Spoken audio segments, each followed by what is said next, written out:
Hey everybody, Chris Grant here.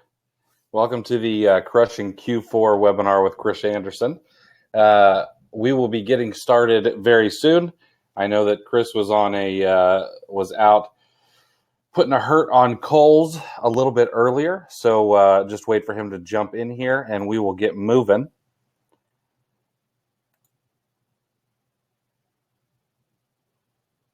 All right. Hey, Jim and Mary are here. How you guys doing? Roger, what's going on, sir?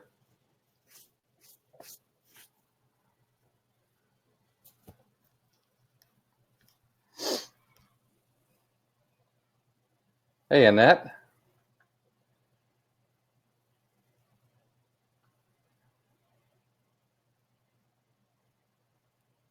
Bernie and Vincent. How's it going, guys?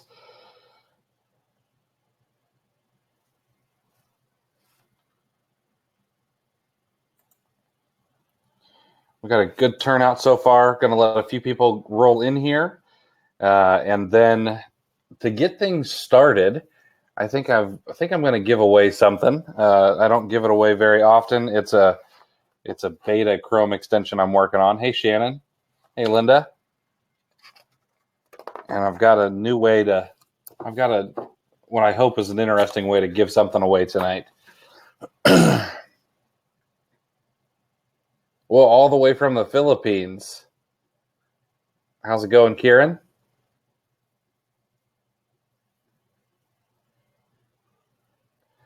Well, now that I see someone is here from the Philippines, I may have to give them a copy already, because what I was going to do is give it to the person who is the furthest away from my time zone, and I think that they might automatically win, unless, oh, we got somebody from Australia too.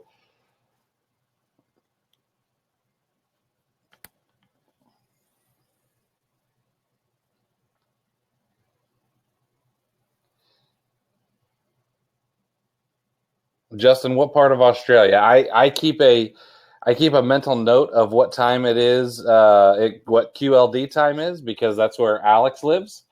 And so I know that, it's, let's see, it's 11 a.m. There in where Alex lives.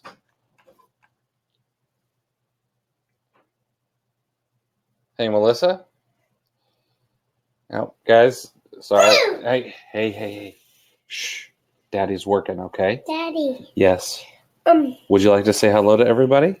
Yeah. Okay. Stay down since you're not wearing pants. Say hello. Hello. Okay. They can see you and they can hear you, but they can't wave back or anything, okay? Can you go upstairs and hang out with mommy, and I'll be up in just a little bit for bedtime, okay? Naked. You're naked. Get out of here. No. Upstairs, please. Upstairs. Go. Sorry, guys. Go. Upstairs. Go see mommy. Thank you. Sorry, I say I'm going to come down and work, and he's automatically like, okay, I'll be down there in a minute, Dad.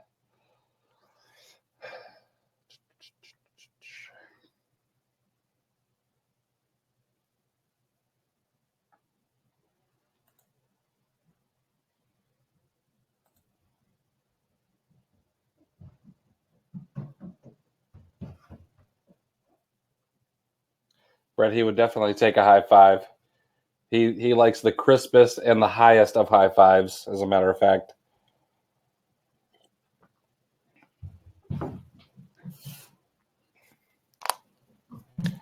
All right, so I'm going to fill some time while Chris gets here.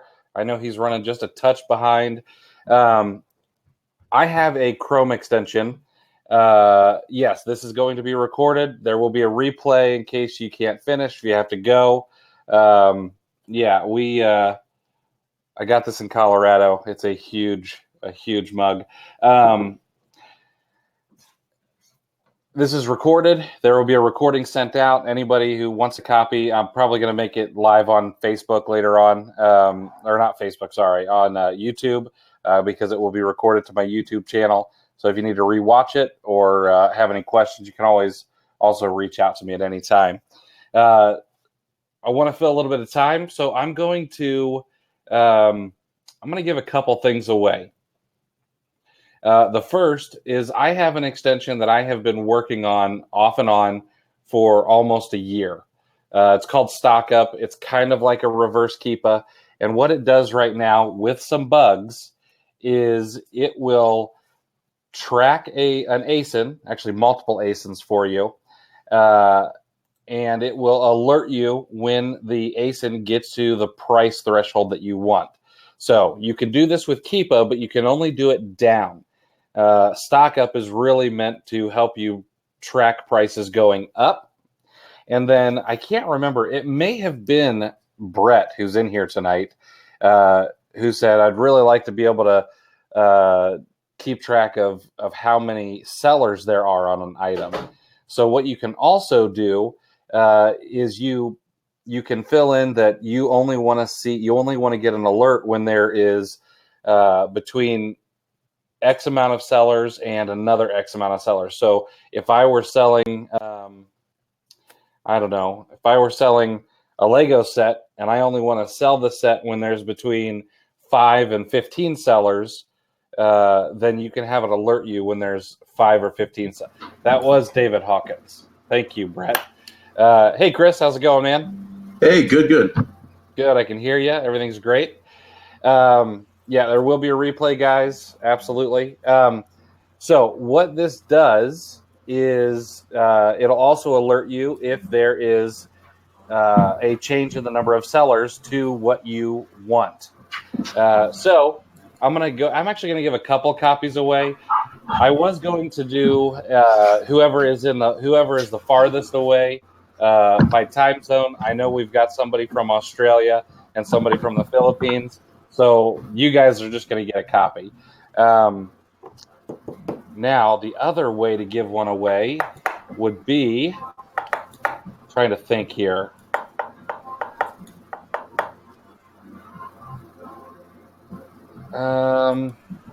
We could do a dumb guessing game.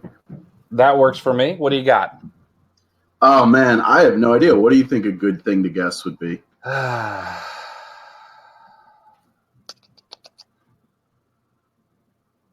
Steve, you're in the UK? Last time we did what? Sorry, go ahead, Chris. Last time we did I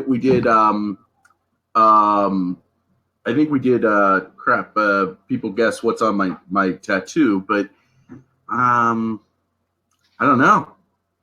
What do you think? Mm-hmm.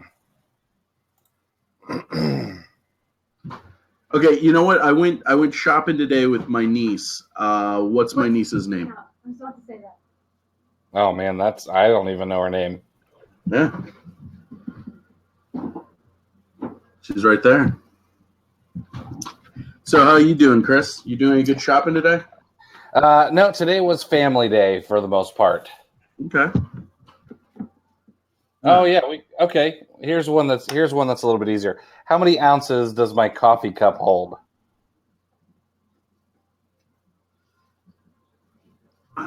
Is that Adam as in Adam Black? That's a good question. We could all guess. Is that Adam Black? Oh man. Let's see.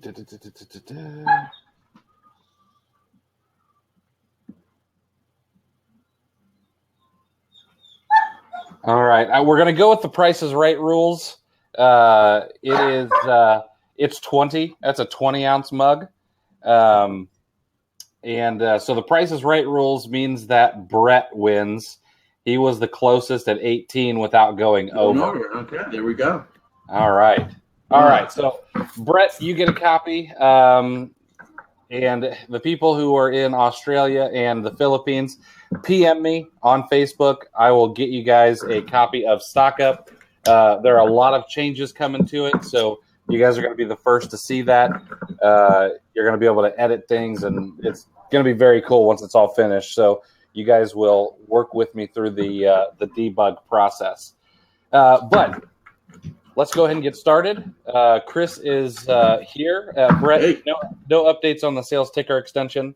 That is in queue with my developer. Chris is here. We're going to talk crushing Q4 with Chris Anderson. I thought that was a good name for it. Chris, how you doing, sir? Yeah. Oh, I'm doing good. How have you been, man? Fantastic. Just living the dream. Nice. I just spent a good solid day shopping today. My niece went with me. She's 16 and she loves to shop, so it's been really good. It was a good day. We spent almost a little over $3,000 today, so that was good. We only went to like 4 stores, so wasn't that crazy, but got the cargo van about halfway filled up, and tomorrow I'm going to spend another day shopping, hitting a whole bunch of rural stores tomorrow in central New Jersey, and I'm pretty excited about it. Nice. Yeah, I'm down here. I picked up a new car. I've been driving crappy cars my entire life, so I finally got a nice, like a newer car, and that's what I'm picking up. And yeah, so I'm pretty excited about it. Sales have started to really, Let's not gloss over that. And I don't know how many people saw the video that you did on Facebook or whatnot, but can you tell people how you paid for that car? Okay, so if you're not friends with me on Facebook, I bought a 2012 Audi Q5, like the top of the line. It has all the options. Okay, heated massaging seats and all that crap, and picked it up for really a steal. And what I started with it was I was looking at like credit card cash back that I've been getting. I've been using Capital One. They give me 2% cash back. There are arguably better cash backs than the Capital One Spark, but it's been working well for me. I think Amex is probably a little bit better, but again, it works well. I took a bunch of like Ebates stuff. Ebates is doing real well for me. I'm getting almost $2,000 every quarter just on Ebates. My credit card cash back is, a couple $1,000s every now and then. I'd have to look at the exact amount. I didn't actually look at too hard at my credit card. And basically what I figured out was that my card payment on this car will be much less actually than what I'm getting just in credit card cash back and Ebates cash back. So I cashed out. I had 4.5 million Walgreens points, which is insane when you say it. And I've started cashing those in real heavily for product. You can get $50 off an order for 40,000 points. So I've been getting like real high or low ROI, not low ROI, but like good, like not as good as stuff as I normally like to pick up, but real low rank stuff, so I can get the sales as fast as possible and get those points back into play. That's how I got the down payment for the car, and then I'm going to be focusing on really trying to use just credit card cash back and Ebates cash back to pay for this car, and I'm real excited about it. Yeah, absolutely. That's killer. Sorry, my son doesn't know what "don't come into daddy's office right now" what right now means. Don't worry, I'm here at my sister's house, and her dog's been barking at me because apparently he's never seen me before in his entire life. So I mean, all in all, it's nice. I've never really been one to have like a nice car or something like that, but it was real nice. My assistant drove out with me in my cargo van, and she's drove it back to my house and is parking it there for me. So she actually got to drive it before I even really got to drive it. I'm a little salty about it, but I'm pretty happy. But that's going to be the plan for this year. I needed something. My Passat was kind of on its last legs. So now I have a business-only vehicle, which is real good for tax purposes. And now I have a personal-only. Well, it was always I had a personal-only vehicle, but now I have a very nice personal-only vehicle. Absolutely. I'm excited about it, yeah. Absolutely. All right. And me and Nate McAllister will have to drive around like jerks in Columbus. Right. You can. It's okay. This is a friendly webinar. You can say douches. Oh, douches. Well, I can't say that. My nephew's listening. Oh, sorry. Okay. But he says way worse. He's way worse. All right. Let me let's dig into some questions. I'm sure people have a lot of questions. I accidentally turned off the chat, guys, and I turned that back on right now. Okay. So I want to know what kind of questions you have. Chris does do a very, very good job at Q4. And I know that we're going to try to get him to dump his brain as much as possible. One of the things that I learned about Q4 when I was in college is one of the things I learned is that companies like Target, Walmart, Kohl's, those like big brands are very notorious for only making money a few days a year. And that's, so like something like a like Walmart, supposedly they only actually profit on Black Friday, Cyber Monday, that weekend, and then a couple days before Christmas, maybe 7 days out of the year. Interesting. Yeah. So that's just something that I find fascinating. But I mean, we have a much, as Amazon sellers, we have, proportionately a much lower overhead. Some of us might have employees and stuff, but we don't have, real estate like a Walmart does. We don't have to worry about, physical constraints of selling because our market is nationwide versus, whatever the market in the whatever Walmart we're at or you're at. So we can really take advantage of that. And I feel that if we kind of keep that in mind, we could really hit really profitable days, but also just a whole profitable quarter. Just really kind of up the ante on it. Brett's actually asking a great question. When the price tanks on a BOLO, how do I know when to hold or when to dump? I always look at the number of sellers. If you see the price tank, but you start to see the number of sellers just drop off, like a bag, like a rock, that price should start to come back up. Yeah, especially if the demand is staying there. That's, yeah. Let's see here. Shannon has a good question. Do you have a team that sources with you, for you? If so, do you pay them per hour or per item? So I like to pay them per hour. Like I actually pay the people that source for me. I like to pay the people that source for me just a flat fee. Okay. So the girl that's driving my car back, she was hitting up a store today and I gave her a list to buy at that store. She's going to hit up 3 stores and buy everything out of it. Shannon, when you do, my first person that I hired to source for me, I paid per item. She was sourcing books for me, and I paid her $1 a book. Pretty much just set some scanning. She paid $1 a book, and I would come over, and I guess she kind of figured out. I was paying her. This was very early on in my shopping. I was paying her. She would bring me a box of books. I'd count it real quick and hand her money. Okay, and then she'd leave.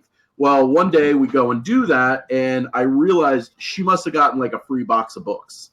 And she ended up screwing me out of all of the money on a giant box of books.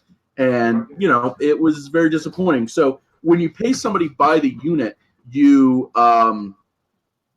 do technically reward negative behavior. So, I don't like to do by the unit. I could do a percentage.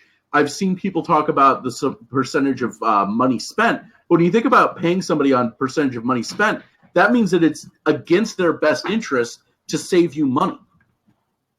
Does that make sense? Yeah, that makes sense. Yeah, I tried the per diem pay as well for a while. I don't know if people know or not. I used to sell books as the majority of my business, and for a while it worked out, but then the person got lazy and per diem it ended up not working out in the long run. I was getting free books and they weren't making the best decisions no matter how much I coached them. And this is somebody that I really wanted to succeed in sourcing for me. And it just didn't work out. So sourcing now, I would probably pay them by the hour, but I would do a lot more training on the front end. Than I would previously. So Adam's asking, what cologne do I source? And I don't wear cologne. But when scaling, is it easier to go wider or cheaper or deeper on buys? Brett, that's like, I think that you and I are on the same page with that, because when you go wider or when you go deeper, you have more risk. So if you're looking to scale, if you are successful with a purchase, I bought an item today that I had bought about 2 weeks ago. I sent in a dozen of them, and they sold within like 3 days. I wasn't expecting it to sell that way. So now I kind of have some security, and we ended up buying 36 of them. It was all we could get today. But, now I have some security before I put down, almost $500 on a product because I know that it's going to sell. How do you determine when to stop? Man, to stop shipping seasonal items. Well, I mean, I'm sure you know this, Ryan. A lot of seasonal items sell year round. Like, pumpkin spice sells year round, candy canes sell year round, that kind of stuff. So if you can do, pick that stuff up, but that there's a future after it, then I would go for it. Whereas, like if you have like a candy, like a Halloween candy that's like, real specific, I might not go as deep with that unless the rank was just crazy good. Yeah, I actually just cleaned out a few Walgreens of some Halloween specific candy that they're clearancing because I know that it continues to sell for months. Stuff. Yeah. I mean, certain candies, just people will eat all year round. Ryan, yeah, my landlord's being a real dick. I sent him a registered letter with the copies of the pay stub or the checks, the canceled checks. Okay. I've yet to hear back from him. So I don't know because I've called him a bunch of times, but I don't know. That's kind of the problem where I live. There's a lot of people that honestly, everybody's just kind of a moron. And, landlords will stand there and tell you crap to your face. And you're like, yeah, I know that that's illegal. Like, I know that it's illegal for you to try to do that to me. So, they just basically think everybody's an idiot. Maybe if you play your cards right, you'll be the landlord here on that building. No, I wouldn't want to. You'd have to give me that, literally give it to me, and I want it. The building I'm in, I don't even. It needs probably $25,000 worth of work before I would even let somebody that I don't like live in it. Yoko asks, would you buy a zero-ranked item if it's profitable? And then Brett up there, Ryan asks the criteria. I always just look. I think somebody had asked this in FBA today, where about this, and I had said, if you look at the reviews, if you're seeing reviews, I just bought an item today. Where there's zero rank on it, no rank history. There was price history, but what I looked at the reviews, and I think, and maybe you guys can, some people might debate this a little bit, but it is, I believe you get 1% product reviews naturally. Okay, so if you're seeing a product and you're getting one review a month consistently, it's selling about 100 a month. Give or take. I mean, that's not a perfect thing. What do you think, Chris? What do you? Yeah. So if an item has no rank at all, and I know that there are some categories where that's the case, I do base it solely on reviews. I have heard anywhere between 1% and 5%, depending on what kind of item it is. And of course, I'm not sure if there's any actual scientific data to back that up. But that's what I figure. And then the other thing is I like to look at the recency of reviews. So if something has been reviewed in the past week, then I'm guessing that it's likely to sell. But to me, I also think that unranked items have to be kind of a gut call based on what's happened to you in the past, because it's a little bit different for everybody. Took a selfie with you. One of my early bad buys was I bought a whole bunch of JBL iPhone docks. And, I looked at them and it had a ton of reviews. It had no rank. By the way, this was when I'm talking early mistake, I'm talking first month or two of selling on Amazon. So it had no rank, but it had a ton of reviews. And I'm like, oh, and I didn't really look at when the reviews were from.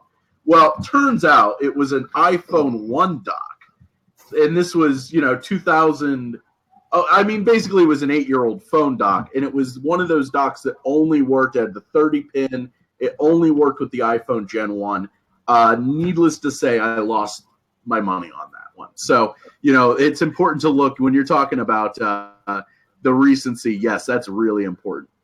And Brett asks, like, with a small budget, like less than $1,000, what's a good way to get quick cash? I mean, I would do books. What do you think?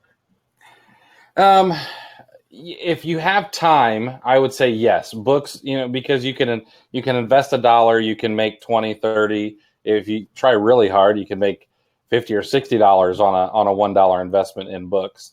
And that is where I got started. Now, a lot of people, before I knew any better, I also did a lot of thrifting of new items, which I don't recommend anymore because, if you get suspended, you're kind of screwed with when it comes to thrifting. But that's kind of the way that I made. I started out with $500, and that's the way that I bankrolled that into a couple thousand, and then really moved into more than just books. But books was a large portion of my business as well, because there's nothing better ROI wise than books, even if you have to sit on them for a little while. No, and also, that's true. Brett says library dumpster plus book scouter, also college bookstore. Any kind of thing like that. Where you can get cheap capital. The other thing that I would point out is that it's really effective to potentially be doing some more eBay selling versus Amazon, because eBay almost always will have a much faster turn. Because, you get paid, you sell the product, you get paid right away. Okay. So you get that money back into play. Whereas with Amazon, you have to send it to Amazon. You have to wait for the distribution. You have to wait to get paid. It could be, if it sells the day that it becomes available, you could still, in theory, have to wait almost almost a month, almost 4 weeks to get paid, depending on a few criteria. But, with eBay, if you do a 3-day auction, get it the day start the auction the day you get it, you could be paid in 3 days. So that money will turn much faster for you. Yeah. The other thing that people, I think, overlook, and this can be profitable in Q4 as well. If somebody's starting out with a small budget, and so you've got more hustle than hard cash, look to your local marketplaces. If you can handle the heat in the local Facebook groups, because when you're selling something over MSRP, people are going to try to shame you as much as they can. But there's Craigslist and your local Facebook marketplace, and then Let Go and all these other places. If the demand is there online, it's typically going to be there in those local marketplaces, and you could flip some cash pretty quickly. People are flipping the SNESs for $120 on my local Amazon. And what's the buy on that? $60 or $70? Yeah, $70, I think, or $79.95 or something. But I would, and I have then gone and I will buy from those people, especially if you can make more money on Amazon. So I've done that before. Again, not something that's the best unless you can get a receipt and things like that, but it is possible. Brett, crushing Q4 is more all about the alliteration, Chris Anderson, crushing Q4, just a lot of K sounds, and K is the funniest of all the sounds. Yeah, it was more about alliteration, but it's also, in my opinion, crushing Q4. So I'm not necessarily an Amazon seller to grow to a $5 or $10 million a year business. I'm really all about being able to fund my lifestyle, work at home, not have a boss, and be able to go where I want, when I want. So everybody's version of crushing Q4, if you're a $20 million seller, it's going to be making huge chunks of cash in Q4. For me, I do want the profits from Q4. But I also, if I decide that I want to take Wednesday off, I want to take Wednesday off. Yeah. Okay. Yeah. What are some good I'm sorry. I was just going to say, for anybody, I know this has been asked a couple times, there will be a replay email to everybody who has registered. It'll go out about 4 hours after this is over. I'm also going to make this public on my YouTube channel, and I'll probably share it maybe in FBA Today or something like that, so everybody can take a look at it. Susie, I don't really know any good prep services because I don't use a prep service. What do you recommend, Chris? Well, I mean, I'm wearing a Prime Zero prep T-shirt. Brendan is my homeboy, and they do a great job. They're not taking any customers right now, but they're closed for Q4. But there's a lady in my Q4 group. I think her name is I forget what her name is, but her business is Central Wisconsin Prep. I don't know anything about it, but I just know that she exists. There is a list of prep centers on, I want to say, Seller Essentials. Prep centers list. Bear with me. I'll find it and I'll share the link with you. Yeah, it is Seller Essentials. Now, I don't know if this is a list that has everybody, but I know it has quite a few people, and it will tell you whether or not they accept wholesale, what their prep time is, and whether or not they're in a tax-free location. And I will share that with you guys right now. Where's Prime Zero Prep out of? Is that out of? Prime Zero Prep is out of New Hampshire, so they are tax-free, and they're doing a lot. They have everything from smaller sellers to super huge sellers, but they get overloaded in Q4, and they typically shut down on October the 1st to new clients. Well, that's a good problem to have, isn't it? Yeah. So Justin asked, what if you have lots of capital? They're go-tos for a newbie with a large amount of capital from Australia, so online arbitrage. I mean, just follow sales then. You'll have less that you have to worry about with, getting capital up front and stuff like that. But, if you already have the capital, then just go right for it. You got it, man. Yeah. If you have a bunch of capital and you're doing OA, I still am a fan of building an ROI. Use every sale to your advantage, use every coupon to your advantage, cash back and gift cards if it makes sense and you're willing to take a little extra time to do that. And then if you plan on scaling quickly because you have the capital, don't think that you've got to get 100% return on your investment, which is, if you're newer, it says, you're a newbie. That's what seems to get pounded into a lot of newer sellers' heads is, I've got to do the rule of 3, or I've got to make 100% ROI. If you're churning your inventory, once a month or once every month and a half, and you're making 30% on that, you're going to come out ahead over the course of a year, compared to if you wait for 3 months to make that 100% return on your investment. Also, something to keep in mind is it's real. What's important is to kind of work backwards. If you're in a situation where you need to make, let's just say $10,000 a month, that's like you need to make that in gross sales, and you have $100,000. Really, there's effective turn rates and everything like that, but theoretically, you only need a 10% ROI to turn $100,000 into $110,000. Now, of course, that's not the most efficient way to do it because, of course, you'd have to turn your money every month, and that's a nightmare. But you wouldn't necessarily need to have 100% ROI. You could go with a lower ROI to get, the effect that you need. But you need to define and know what effect you need. You know what I mean? If you're, there's some people that want to sell an FBA and they want to make $500 a month. And then there's some people that want to make $1 million a year. So where are you at? And that's what you need to figure out. Right. Yeah, Ryan, I remember that sale. I didn't take advantage of that sale, the iPad Gen 1s. But I do a ton of shoe flips still. Like, not a ton of them, but like every now and then I'll send out at least a couple boxes a month of shoes.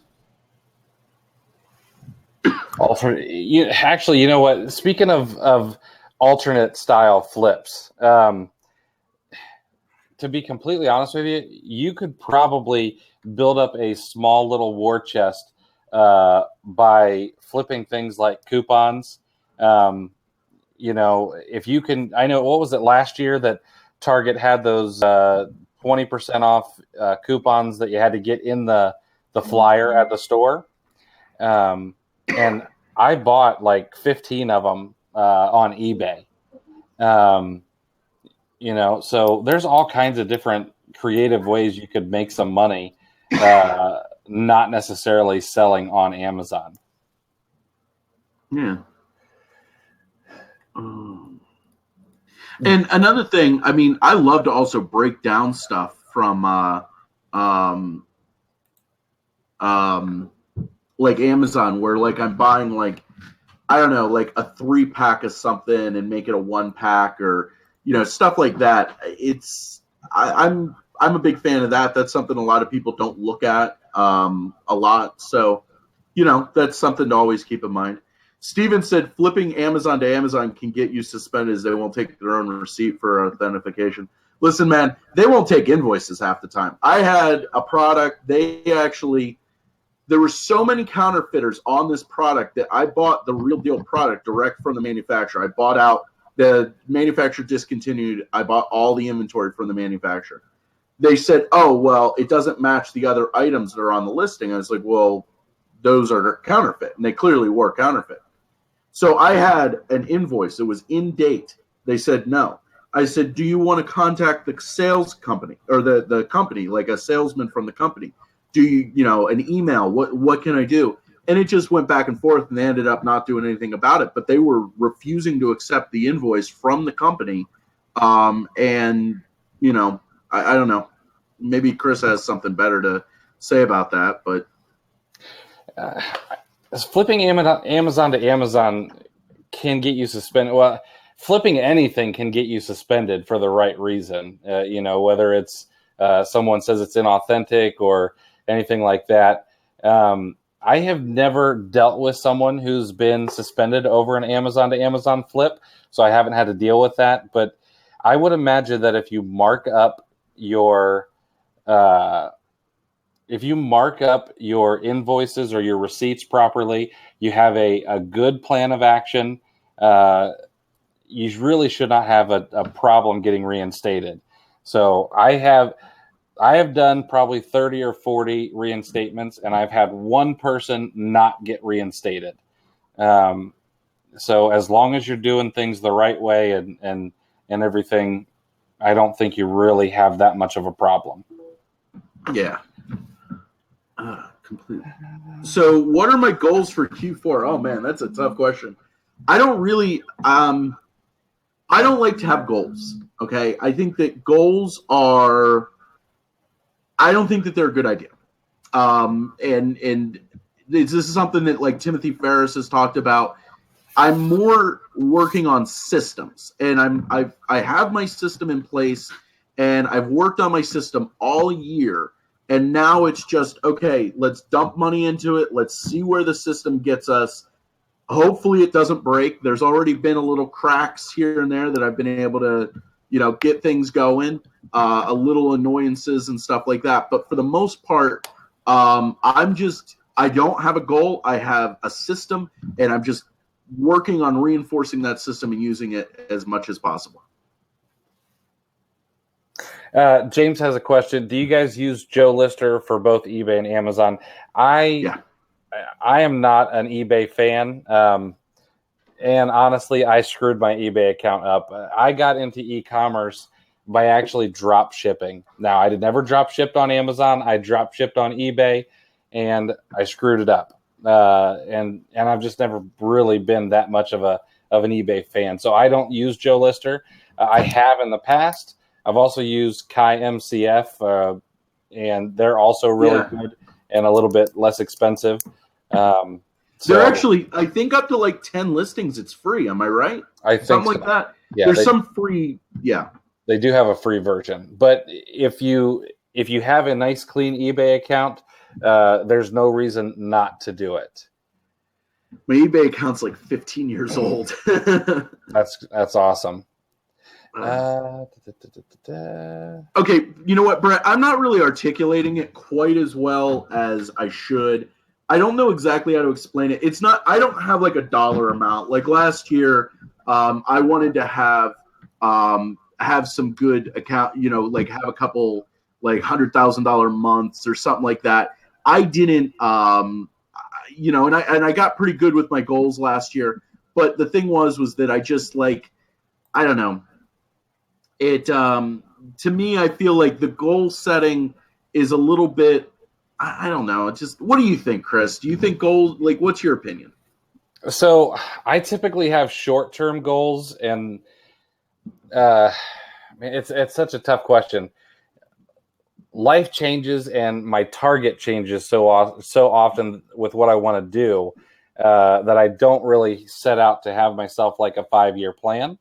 But what I do is, if I say, okay, you know what, I want to hit these numbers for this month, then I work backwards into what I want to do, and I say this is what I need to make happen, and then I just make it happen. I'm not the best when it comes to systems, even though I know I need to. And sorry, guys, let's see here. So I'm not the best at systems, and I need to get better with it. And it's something that I really think everybody should put into place. I'm just not the best to talk about it because I don't practice what I preach in that particular case. I'm hands-on. I want to do everything myself. I want to make sure it gets done the way I want it done. And so my systems tend to be overanalyzed, and then they fail because of me, not because of other people. So, let me give an example. The way that my prep is set up, I can get out the door about 1,500 items a week, okay, prepped. So I need to, in order to keep my system working at efficiency, I need to buy about 1,500 items a week.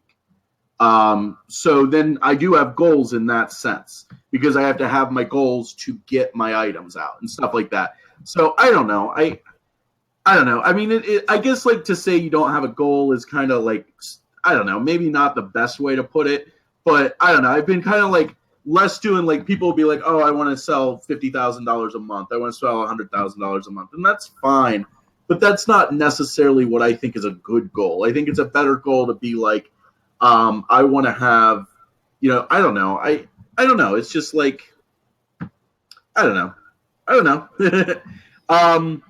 So Ryan said, do I think I'm going to hit my $200,000 a month goal to go to Peru?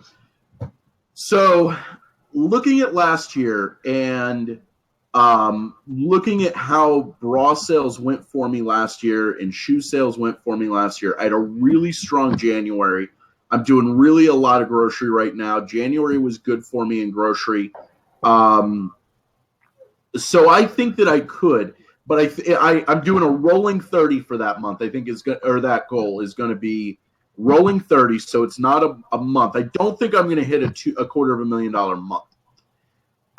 But I do think I could hit a $250,000 rolling 30 right around December 15th to January 15th. I think I can do it. That's awesome. Yeah. And then I have to lose a bunch of weight because I'm going to climb Machu Picchu with one of my friends. So if I do it now, I definitely die. So I'm hoping to wait until I got to, then that's going to be my thing. Justin has a good question. He got ungated in sports nutrition, yet 9 out of 10 products in that category are dietary supplement. Yeah. I mean, that doesn't surprise me because it's ingestible. The only thing you can really do is try to get ungated in dietary supplement category. I am spoiled in the fact that I'm ungated in most things. Mm-hmm. I've had an account since 2011. So I've had the chance to sell a bunch of stuff, and I've just been lucky when it comes to gating. Now I can't sell fingerlings, or some of these other hot toys right now, but that's the way it goes. And honestly, if you don't want to get ungated, there's plenty of other things to sell. Yeah. One of the things, I think it was James, was it Justin, who's in Australia? So I don't know how it is in Australia, but when you're looking at dietary supplements and stuff like that, The way it's regulated in the state level, dietary supplements are like, I used to work in grocery stores when I was younger. So like if you have food stamps, you can buy items with nutritional facts. But a lot of states, you can't use food stamps to buy things with supplement facts. So there's like these weird differences between food and nutrition and supplements and all this stuff. So I don't know, why it's that way, but that's why they do it on Amazon. Not exactly that it has to do with food stamps. However, I do think that Amazon does Amazon accept EBT or food stamps in some states? Do you know? I don't. I know that it has been in the news, but I have not paid attention as to whether it's been rolled out. Yeah. That'll be interesting when it does happen. So Adam did ask me a question about moving from making a living selling products to selling info. I actually make a living doing both. So it's both pretty equal. Nice. Yeah. Let's see here. James is wondering if you would share a copy of your prepping standard operating procedures. I don't really necessarily have I don't really have something like that. I actually have made one, but basically like when I have like a replen, so like I have a replen that's 4 bottles in poly bags. So each bottle has to be bubble wrapped and then poly bagged and so on and so forth. So that kind of stuff I have made, like kind of, I call it a cheat sheet, but I kind of look at what prep needs to be done and then kind of define things like if I'm consistently selling video games, let's say, how do I want video games prepped? How do I want books prepped? And that's kind of the thing. I'm not a big fan of prep services because I've bought items off Amazon.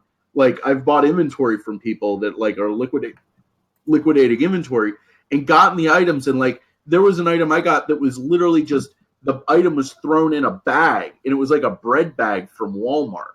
Like, you know what I mean? Like a clear plastic bag, no suffocation label and no tape on it.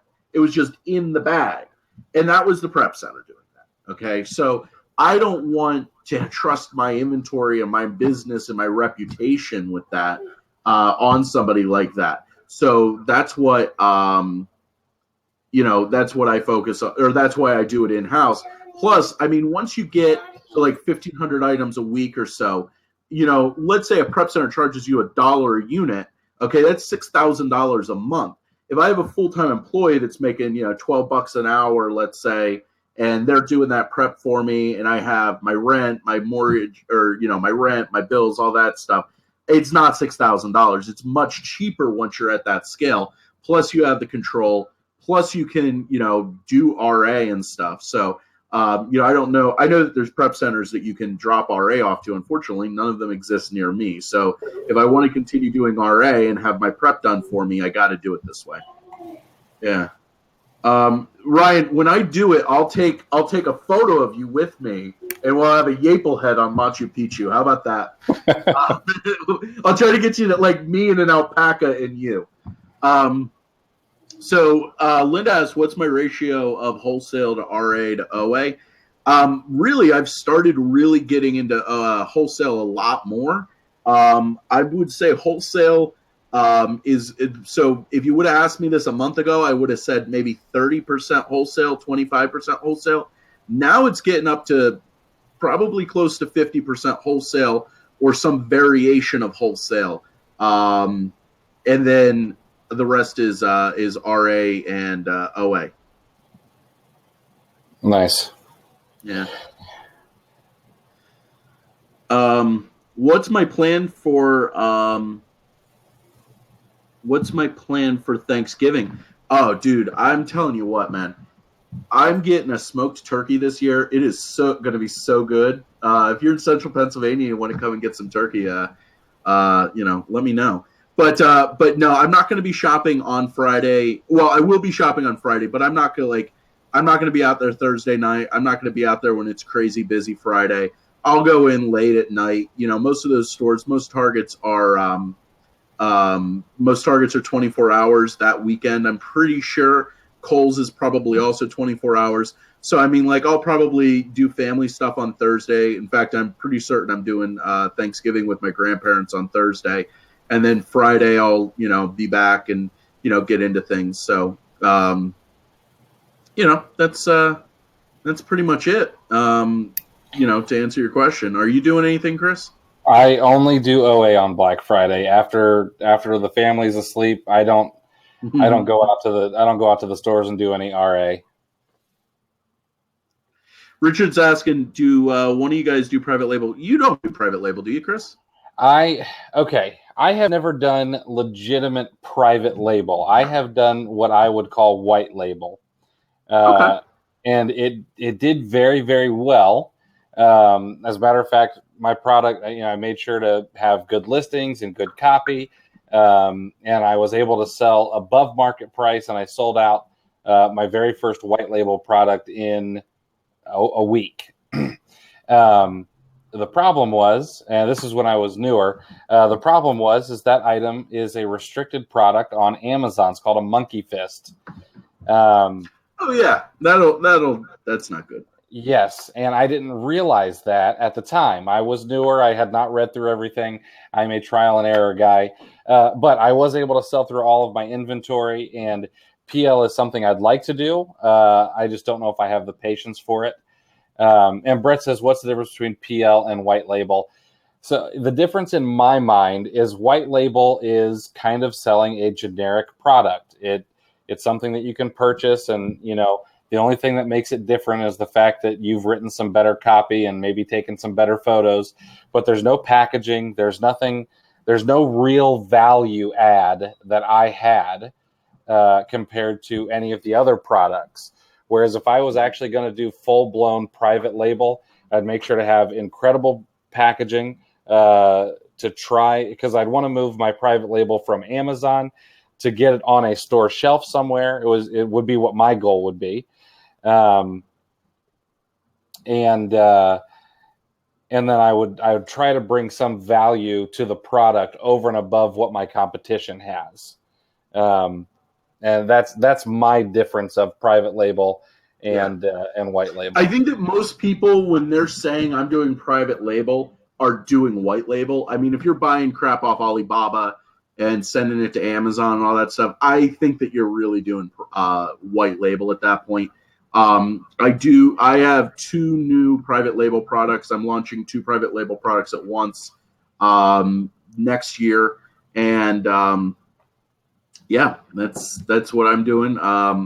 The one I have some exclusivity and some patents and have worked out some deals on. The other one I don't, but I think that it's going to be unique enough that I should be okay. And Brett, I think you might be right. So my white label product, it was back before the UPC rules got tightened. I mean, this was like 2 years ago, maybe 3. So I ordered UPCs off eBay the wrong way. I created a brand name for the item, but it was in a poly bag when it got delivered. It got good reviews. People liked it. It was a good product. It just wasn't presented in a manner that I probably should have. And it just wasn't done 100% right. And of course, I was breaking Amazon's rules for the kind of weapon I was selling. I think that, maybe I'm looking, so not maybe some people know, some people don't. I used to be a jeweler.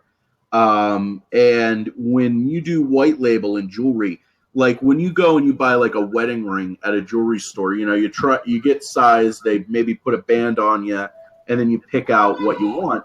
They don't make, it used to be that they made the rings like a wedding ring, like particularly a man's plain wedding ring. They'd make it in store and they'd, cut it out of wire, roll it around a mandrel, or they'd make a molder and everything.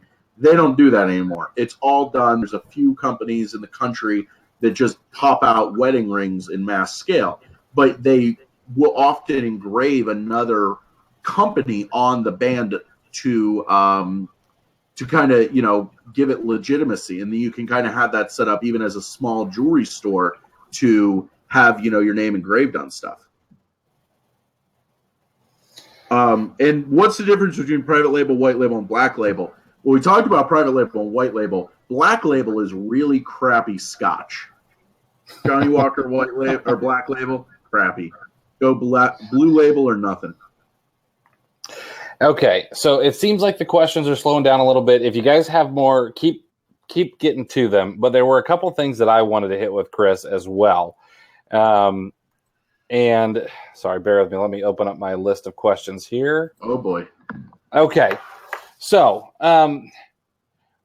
Chris, what mistakes have you made in Q4, and what would you tell people to avoid in Q4 to make sure that they don't make those same kind of mistakes?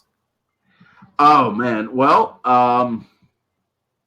boy, one of the biggest mistakes that I made last year was I kind of didn't start early enough. Okay. I've started very early. My shopping is just really hard right now. And I'll be getting stuff out. I've been getting huge shipments out, but filling my cargo van up with boxes and inventory going in and out. So that's been what I've been working on real hard. Last year I kind of got stuck with some stuff at the end and had to end up liquidating some stuff that I really didn't want to. Last year I was prepping out of my house. Now I have a warehouse. So I was running out of room real bad. I was getting so much stuff delivered. I was storing inventory on my porch. I was storing inventory in my car, under my porch, at my mom's house or wherever. And now I have a warehouse that's big enough. I'll be able to get large, very, very large shipments easily. I have a much larger vehicle now. Last year I was doing it with just a station wagon. Now I have a full-size cargo van. So that's what I'm focusing on, is taking advantage of the space that I have to allow me to get stuff in, get stuff organized and spread out as it needs to be. I have hundreds of items right now that I got delivered this week. And I've already had people go in and, I just spread out. I have folding card tables. They're like an 8x3 foot. Do you ever use those cheap Costco tables from Walmart, Chris? I actually I have invested in the poly 4 foot by or 3 foot by 5 foot fold out, like the tables you see at church. Yeah. Last time I was in church, they had those tables. But anyway, so the thing is no, the brand's called Costco without no T. COSCO, I think it's called, because the brand is Costco. I guess I'm saying Costco, not Costco. But anyway, so we have those all spread out. I think we got like 5 of them right now at the warehouse, just all spread out. So these items can be put out, they can be inspected, labeled, all of that stuff. And whereas last year I wouldn't have been able to do that. You know what I'm saying? So now we can get everything out, and this whole big, hundreds or thousands of items can be prepped in really, an afternoon. Perfect. And sorry, I keep losing my, let's see here. Okay, here's a good one. What are some of the best ways to protect your ROI and maximize your ROI, especially in Q4? Okay, so look for the sales that you can take advantage of. Okay, there's a lot of sales that are going on, and there's also sales that might not be the big sale that you can take advantage of. So, like, for instance, let's say Black Friday, Target does a buy 2 get 1 free on board games, which they probably will, but you could then go in and maybe Ebates is having a sale where they're doing 10% cash back. And maybe Raise is having a sale where you can get the gift cards cheaper, and so on and so forth. So next thing you know, instead of getting the game for 66% off, maybe you can get that closer. Maybe you're getting it for 50% off, where everybody else is stuck at 66%. So that's an extra 16% ROI for you, real easy, just for a little bit of work. Perfect. Let's see. James says, "Do you ship by the pallet?" Unfortunately, no, not right now. I don't have the ability to do that right now, and I don't know if you followed up. We were talking earlier about some issues I've been having with my landlord. I'm going to probably definitely use those issues to break my lease and move out of the space that I'm in now and get into a space where I have a loading dock. I've already looked at a space that has a loading dock. It's going to be twice as expensive. I'm paying $250 a month for 1,200 square feet. I'm going to be paying $500 a month for about 1,600 square feet. But I'm going to have a real live loading dock. And that's going to be, and I can pick up a pallet jack real cheap and all that stuff and do things that way, which will save me a ton of money because I just spent almost like $250 to ship 1,200 pounds, which is tough. Is retail arbitrage worth doing? Yeah. Listen, I have wholesale accounts. I know a lot of this stuff costs wholesale. There's a lot of stuff like at Walmart and Target, especially when it's on sale or on clearance, that you're buying well below wholesale. Okay? So, they're doing a lot of loss leaders on stuff. Are all of my purchases on sale? No, not all of my purchases are on sale. Less than half of my purchases are on sale or clearance or anything like that. A lot of my stuff I buy full price. So Brett asked a good question that I actually kind of want to take a moment to expand on. Brett says, I was going to go back to that. How do I get to the next level? And so I know Brett a little bit. I don't know Brett as well as some other people, but Brett is not necessarily someone who wants a huge business, kind of like I think I am. So I think you need to define what your next level is before that question can be answered properly. I was having a conversation with someone last night, and they were saying, I want to get to this level. How do I do that? Here's the kind of money that I have to invest. I can only do this type of sourcing, but this is where I want to be. It'll pay my mortgage. It'll pay the bills, etc. So we talked about that for like an hour via PM. And, that's where he wanted to be. He doesn't want to go any further. He doesn't want to quit his job. He just wants some extra cash he just wants some extra cash to pay his bills so that he can focus on, for him, his dream is his retirement fund and making sure that he's not sinking all of his time into his business. Now, if you want to grow a $20 million business, then you need to be doing what everyone else is not doing. You need to be putting in 100 hours a week. You need to be flying to see wholesale contacts. You need to be, doing the things that guys who grow huge businesses are doing and not necessarily have a work-life balance. So that's how I would answer that question personally. Yeah, I think, Brett, I talked to you quite a bit, and I think that very well what you want, okay? And that's the thing. I think too many people, they're like, when you ask people, like, oh, why are you selling on Amazon? And they're like, oh, I want to make a lot of money, which isn't necessarily a bad answer, but why do you want to make money? What's the point? I mean, as soon as you're like, I want to make enough money to buy a new house, then you're like, oh, okay, well, then you need down payment money.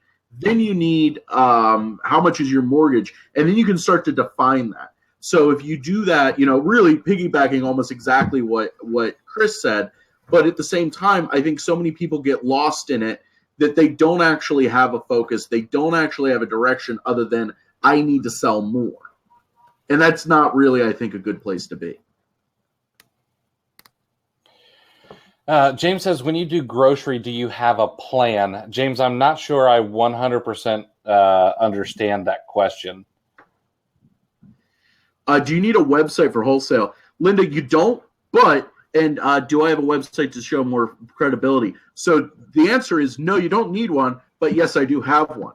You literally throw together a WordPress website or Wix or Squarespace. I think Squarespace has a free plan.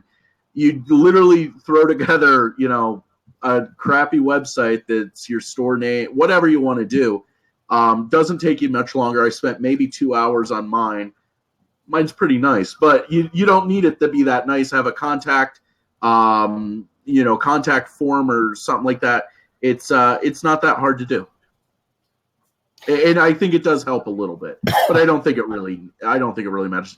Keep in mind, when you're calling places that are wholesale, you're talking to a salesman. You're literally talking to a person whose job it is to get you to buy things. They're not really like, people think that wholesale is so difficult to do, but it's really not, because you're literally talking to people whose job it is to get you to give them as much money as possible.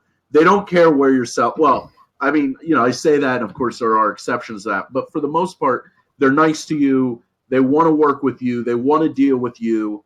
They want to wheel and deal with you. They want to, work with you on things. And with few exceptions, they don't really care where you're selling stuff. Now, I'm not a big wholesaler. I've got one wholesale account, which I haven't ordered from in like 6 months.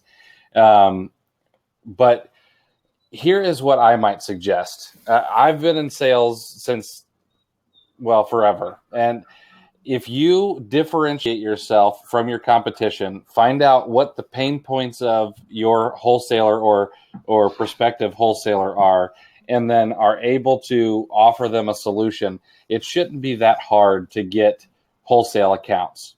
You're dealing with people. You're dealing with, a guy who's got a woman or a man who has a family at home that they want to make sure that they feed. Mm-hmm. And then they've got directives from whoever runs the wholesale business that, either they hate Amazon sellers or they love Amazon sellers. And I think, here's my opinion, and here's where I'm actually going to focus next year, is those companies that hate Amazon sellers. I think there's a good opportunity there, because we can show them with our knowledge why they shouldn't necessarily be afraid of dealing with an Amazon seller, especially if you're willing to work within the rules that they have set out. And mm-hmm. Yeah, I mean, Ryan's a fantastic example. I got to give Ryan a lot of credit. Ryan is an absolute workhorse when it comes to getting wholesale accounts. The dude will literally sit and dial for dollars all day long, finding wholesale accounts and then closing them. And I guarantee it's just by being nice, finding out what their pain points are. And yeah, like he said, don't be a dick. Real quick, Kathleen said your website doesn't have to have products for sale. No. You know what? Let me real quick about websites, because I want to go back to what we were talking about again. But I will say this. I think it's more important to have a vanity email address than it is to have a website. Okay. It's more important. I would think it's more important to be, sales@kathleen.com than it is to be KathleenSalesman47@gmail.com. Okay. Way better to just have that vanity URL in your email than it is to even have a website, which you can get a URL for $8 and, go from there with it. And, pretty easy to do. And you don't have to have hosting and all that stuff. So, one of the things I will give you an example of is I actually had one of my wholesalers. They have like a retail operation up front where you can go and buy food. They sell a lot of expired grocery. They sell a lot of dent can.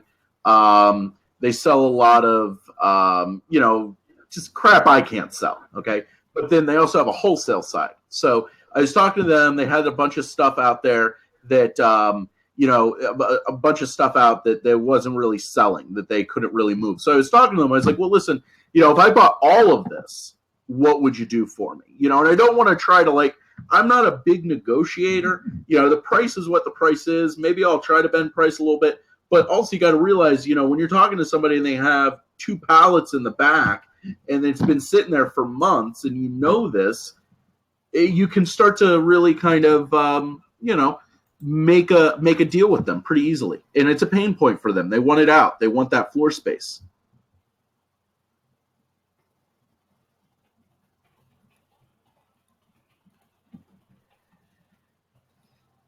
Also, another thing, I don't know.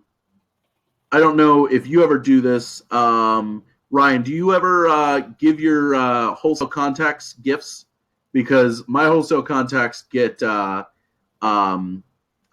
give them like alcohol and stuff like that. A lot of them really like that. So bottles of whiskey.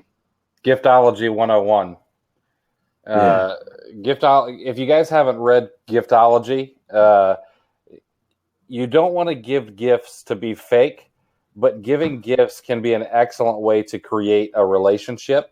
And there's a proper way to do it, and then there's a wrong way to do it. And if you do it properly, it can open doors in ways that are insane.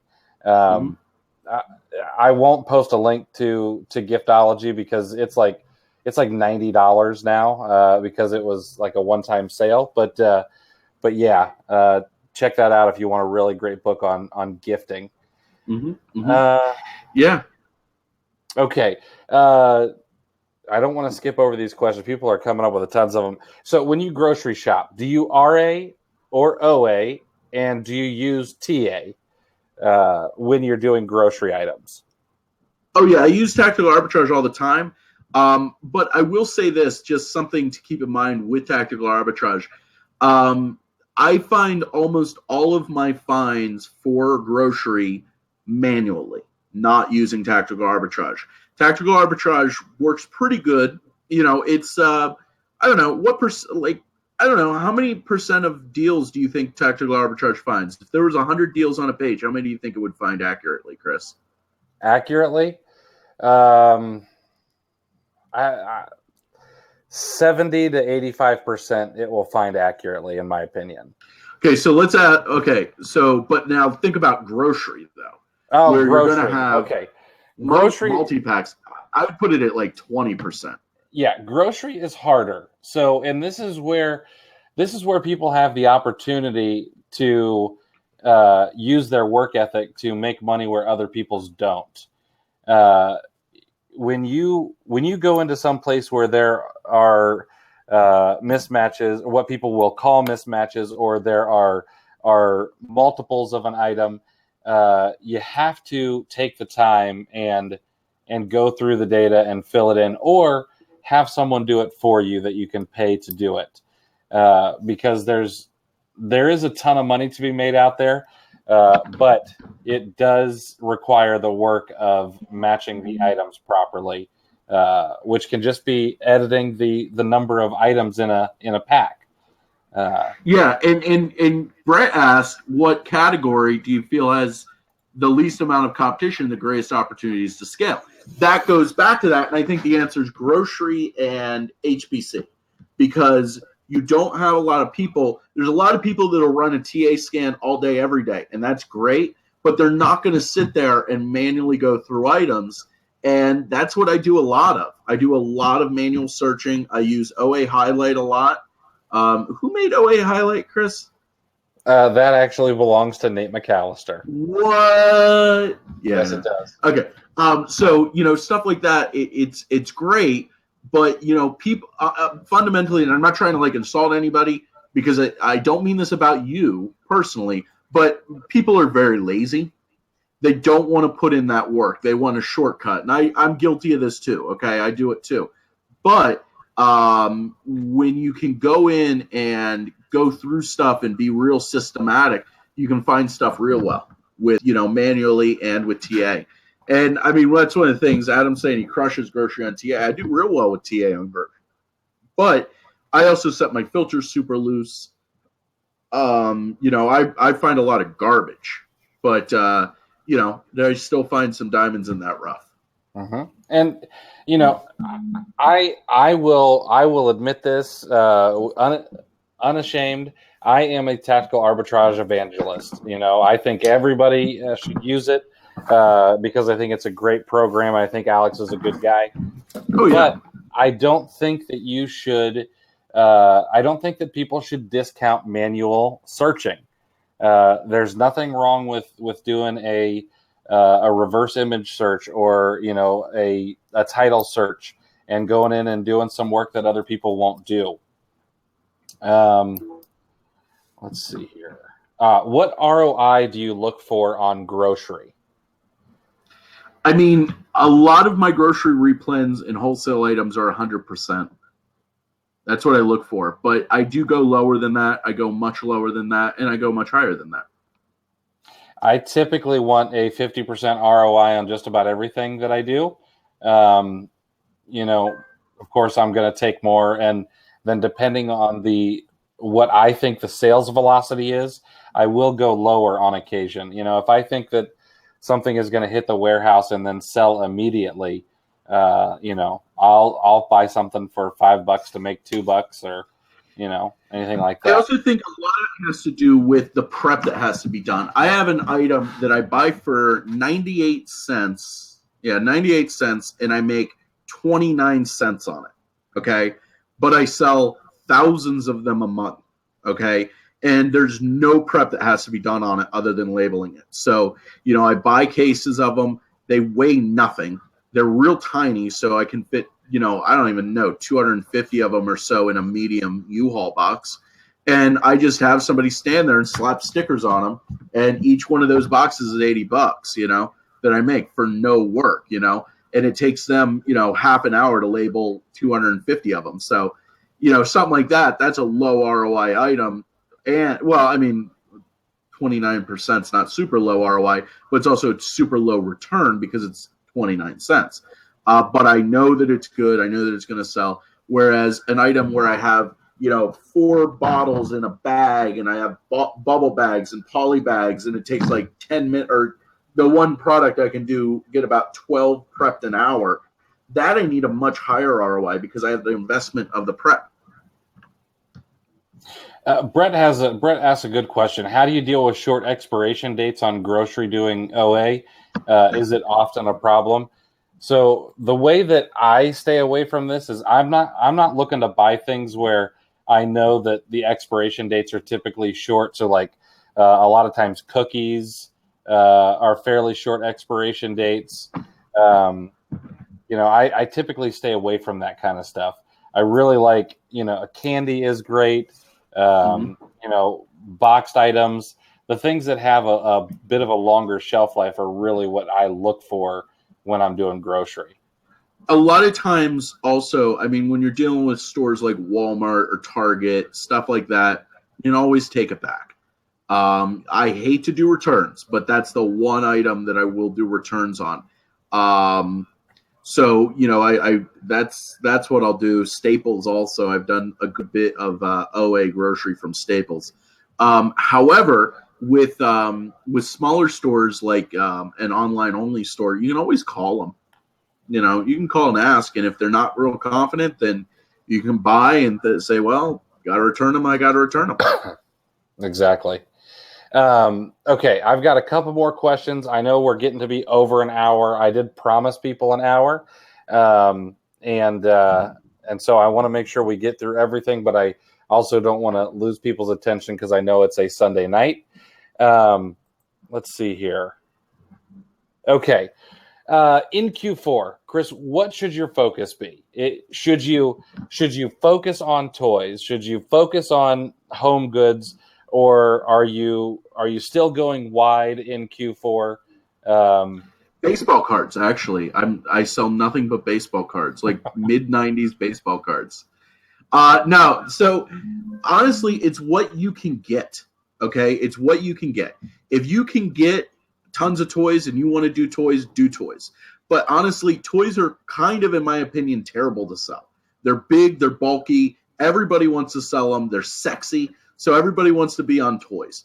But if you go outside of toys and you're looking at, you know, what do you use for Christmas? You know, serving sets, cookware, grocery, all that stuff, you know, you can do very well with it outside of toys and not even really do a lot with toys. I would say right now, with what I bought today,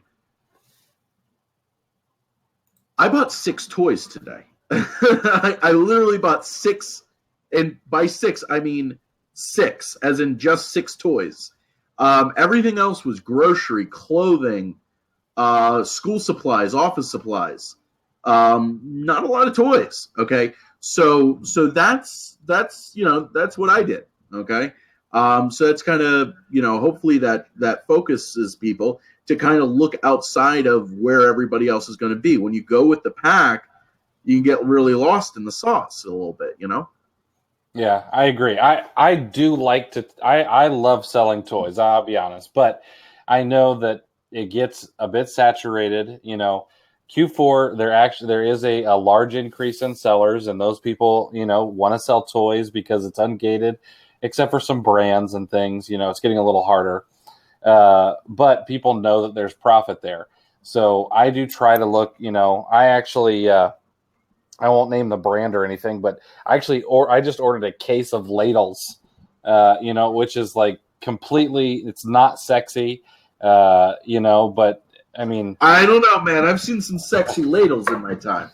but ladles, people are going to be making gravy and, serving up all kinds of things with their family. And people are going to buy that stuff.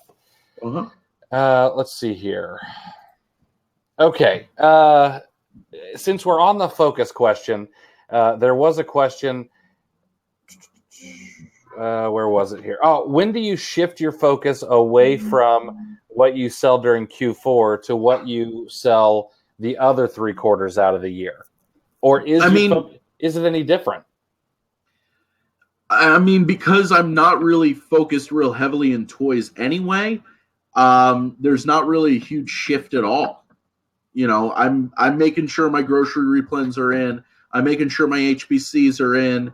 And that's, I got to get those in. I know that there's going to be an increase in sales. I have one particular product that I sell 3 cases of a month, and I just ordered 12 cases of, so that, because I've seen a huge increase. I ran out of the 3 cases 2 weeks into the month instead of getting them to last me the whole month. So, I'm really doing pretty well with that, and that's totally not a Christmas item. It has nothing to do with Christmas. So, that stuff I'm just focusing on all year round anyway. Nice.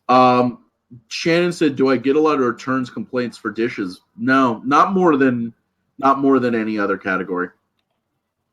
When you look in a box of dishes, they're usually very well packaged. They usually have bubbles and all sorts of crap in between them. It shouldn't be too hard for them to get there intact.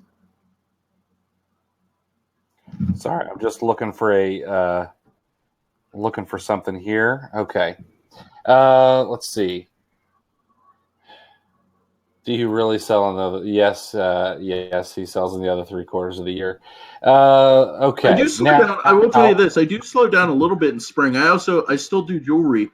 So in spring is wedding ring season. So I'll knock out a bunch of wedding rings, and April to May is really my slowest months, just because I'm focusing on another business. Oh, nice. Okay. When do you think it is absolutely necessary to go full steam? If you're going to work, 16, 18-hour days during Q4, when do you think that should happen? I started about a month ago. Really? Yeah. Okay. Yeah. So, I mean, yeah, it's been a lot of probably, getting up. I sleep until noon. So I've been basically working noon to midnight every day for a while. Yeah. Okay. Perfect.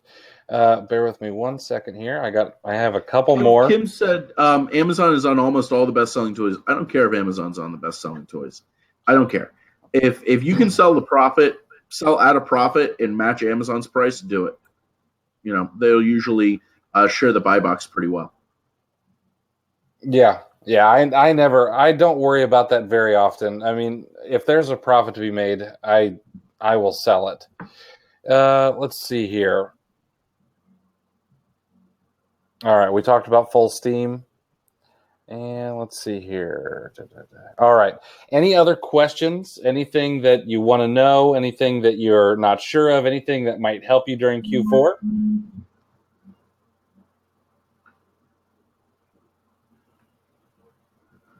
Apparently, I look like I'm in the Millennium Falcon right now. Shout out to Adam Black. Now, listen, Chris has taken his time to spend with me at Top 5 ASINs and Suppliers. He will definitely he'll definitely just PM those to you. Yeah. No, I'll tell Avi my top 5 ASINs and suppliers. Now, Chris has spent, an hour and a half with us and given us a lot of information. So I do want to give Chris the opportunity to talk about his Q4 group. I happen to be in there. I get to be a fly on the wall, and I, support what he does there. So I want to let him talk about that for a second and give everybody the opportunity to join if they so choose. So so last year I did a Q4 group and it was really successful. I did very well with it. People really seem to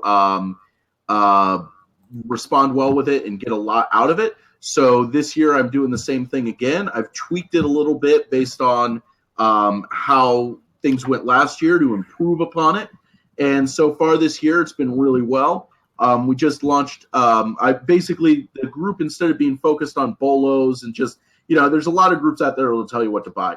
But we want to go the next step and tell you not what to buy, but why to buy what to buy, if that makes sense. So, we're doing a lot of stuff where we're showing, how to do inventory or coupon stacking and discount stacking, and then showing you the sales that you can use it and items you'll find so that you can go there and find your own items. It really makes me really proud when people, say we do a Kohl's sale or a Target sale and people are like, hey, I found this. You guys didn't post that, or, and that kind of stuff. I'm like, hey, you're in there, you're scanning, you're finding your own things. And that's what we look for. And we want to, basically the goal is always to start you at one point. And we did like personal phone calls. I did like phone calls with some people or webinars with some people, and, get them from where they are now to someplace, the next place at the end of the year. And then, to get the guidance to then continue to roll your Q4 into next year. My January and my February were my January was better than December, and my February was almost as good as December. Very, very close. So, it worked very, very well last year. I forget how many people, like 50% of the people from last year came back in. And we're tweaking it this year, and it's been even better. So the other thing we do that's really important is the BOLOs. When you're in the group, you're in two groups. So there's one group that's like the main education group. I post, webinars and, just talk about crap in that group. But then I have BOLO groups. So everybody's also in these BOLO groups so that you can get in and have like a little bit less saturation. People seem to think that like 50 people is about the right amount. In my experience, about 5 to 10% of people will buy any one BOLO from within the group. I figured that out with some tracking URLs and stuff like that. So, when you're dealing with 50 people, you're maybe competing against 5 people out of the group. So that's not too bad. And that allows me to let people, get a more personalized experience and more personalized items. So I don't know. Do you have anything to add, Chris? Yeah, it has been a great group. I've learned some things, which I'm not going to share because they're in the group, but it has been really good. The BOLOs that I have seen have been good. I don't get to see all of them, of course, because I'm not in both groups. But it's a great couple of guys who run it. It's not just Chris. Yeah. So you're getting opinions. You're getting opinions all across the gamut. Matt Colvin is in it with me, helping out. Chris is in it with me. Tyler's my main partner with the whole thing, and then also John Sison. Okay, yeah, I think that's everyone. And Charles Leslie is also there. So, nice. Yeah, Charles is helping out, and we have the biggest thing that was last year was the Black Friday list. We did tons of Black Friday lists for different stores. I know this year we're going to do Walmart, Target, Kohl's, definitely. Tyler's going to do a huge one of just video games. I think I spent almost $5,000 on video games last week just from video games that Tyler posted. So that's been really good. And then, we've been going from there with it. So, if you feel like, come Black Friday, you were so overwhelmed last year, well, this is a good way to break it down. We'll show you all the discounts to use. You know, not just like, oh, in store it's 40% off, but the other discounts you can stack real easily, like I talked about earlier, to maximize your ROI. And we're showing you exactly what we're doing. I actually posted some stuff. I don't know if you saw that stuff I posted today, Chris, where it's actually showing you guys what I was buying. You know, the exact item. And then, Nice. yeah, the cold item. Oh yeah, I did see that. That was Yeah. great. I'm actually going to go look for some of those. So someone does want to know, what is the cost and how long does it last? Is it over right after Q4 is over? Do you guys end up extending it a little bit? How does that go? Last year we did it until about the middle of January. There was no BOLOs after like Christmas because it's just like we want to get that all in for Q4. But we kind of kept things going so that there were some people that had questions afterwards to kind of get people in the right directions afterwards. So we stuck around for about 2 weeks. And I mean, there's still people in the old group that still post in it every now and then. I'm still, like I don't post in it, but there are people that are still like, will bring stuff up and I will actively, comment on stuff. So it's not like we kick you all out. All the information from the group stays in the group. You don't get removed from the group when it's over. So you can go back and rewatch the webinars. I know a lot of people still do that, or re-look at the BOLOs or whatever. I actually made a lot of money just by looking at my BOLOs from last year, running them through TA, and finding what was profitable still. So, and then as asked, how much does it cost? So right now I'm doing an early bird special. It would be $399. I'm gonna end up changing the price up to $499. So that's what the actual price is, $499. But for right now, for the next week or so, I'm going to keep it at $399.